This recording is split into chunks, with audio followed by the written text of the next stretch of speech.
Good evening, and welcome to Louisville Late Night. This evening we're privileged to be at the home of Mr. Wade Hall, who is a real treasure, Dr. Wade Hall, who is a real treasure to the Louisville artistic community.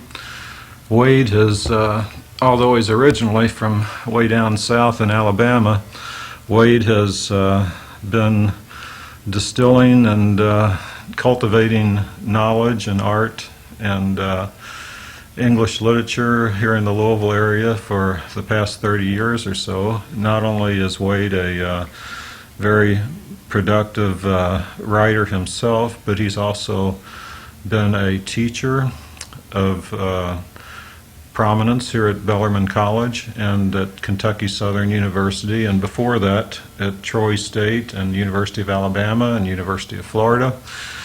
And one of the many contributions of Wade to the literary community is a number of books that he's written, and I hope that this evening we'll be able to explore those books and those writings a little bit.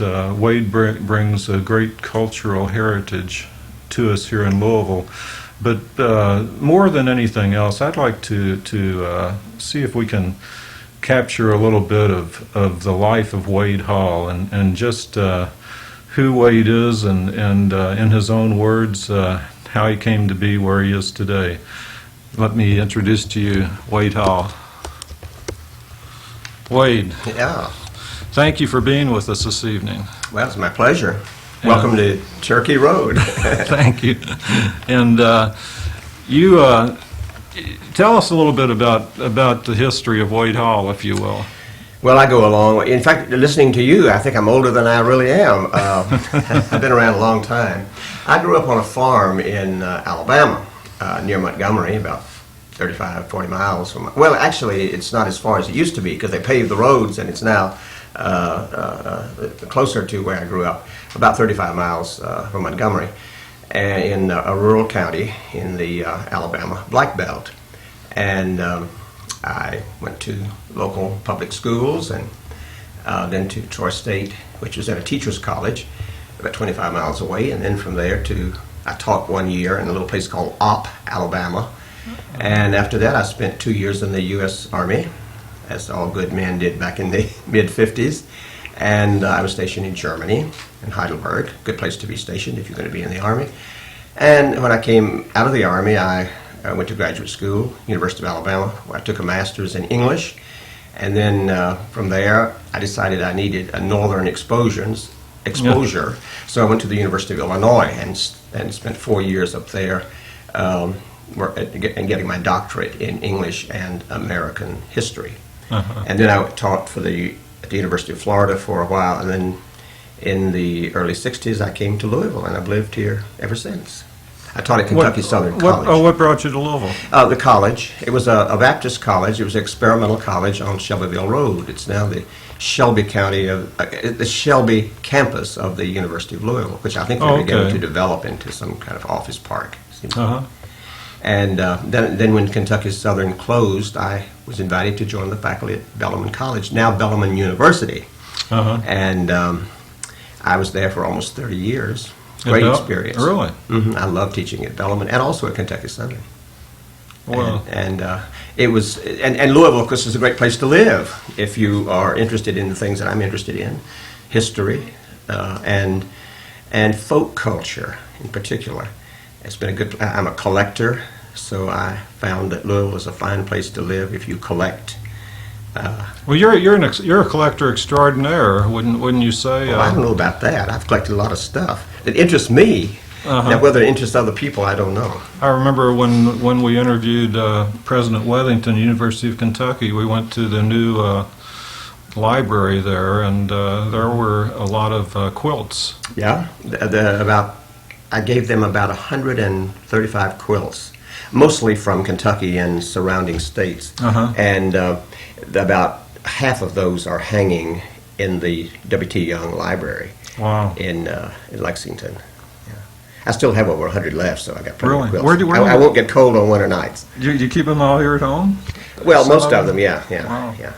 Yeah, I've always loved quilts. They're a good example of folk art, and they weren't designed primarily to be beautiful works of art. They were designed to keep you warm, keep you from freezing on winter nights. And I never slept under a blanket until I was in the Army, because we always had quilts in our Is this a theme in your interest, folk, Yeah. kind of common people? Right. Yeah, I'm one of the common people, one of the plain people of the South, and I've always been interested in the culture of the plain people. And I would say ordinary, but I don't mean ordinary. Nobody's ordinary. Everybody is in one way or another extraordinary by the mere fact of being alive.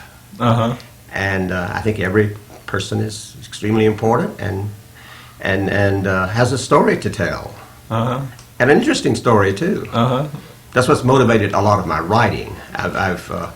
I've written books about people who some people who didn't make a big splash in life, and they were never people of power or money or anything like that, but they lived interesting lives, and I've tried to record that.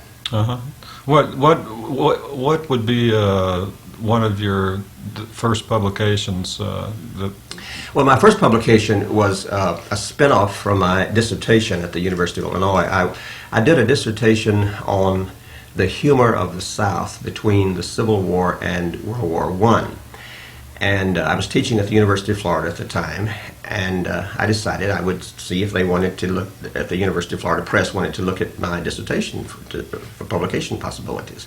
So I took it over and dropped it on the receptionist's desk one day, and out of that, they took it. They said, "Oh yes, we want to publish it." After a few weeks, and I got a monograph, which is a paperback of the Civil War material. It's called "Reflections of the Civil War in Southern Humor," which was in the Humanities Monograph series in 1962. It sold out immediately, and I think it cost $2 when it was originally issued. Now, some dealers tell me when they can find copies, they're like $50 and $60 a piece. Oh, that would have been a better investment than the stock market. well, yeah. And then a few years later, the entire dissertation was published, and it was called "The Smiling Phoenix." And Oh yeah, you have it here I've with got you, eh? a copy of the first edition of "The Smiling Oh, Phoenix." right. It came out after I had moved to Louisville. Uh-huh. It's illustrated by a Louisville artist named Fran Dolbear with woodcuts. Now this is the Smiling Phoenix. Now is this Southern humor? Southern humor, right? It's a reflection. I tried to show how humor reflected Southern life and culture during the difficult years of the Civil War and the Reconstruction and the period between the Civil War and World War I. What would be an example of Southern humor? Would you say? Well, a very good example that I used in the book would be somebody like J. Proctor Knott. You probably never heard of him. He was a governor of Kentucky back in the 1870s and 80s, and a member of the National Congress. And one day he gave a speech on Duluth, Minnesota. There was a bill in the Congress to give land, for the Congress to donate some land to a railroad company that was planning to build a railroad to Duluth. Now, you know where Duluth, Minnesota is located? That's way up there. It's frozen most of the year.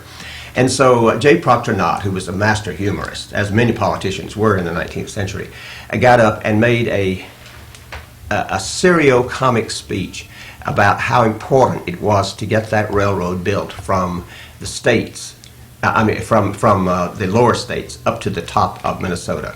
And of course, at the very end, he said, "I'm sorry, I'm going to have to vote against the bill because it's not in the interest of my Kentucky constituents." I think it passed anyway. They finally built that railroad to Duluth, Minnesota. But that's just an example. But there were other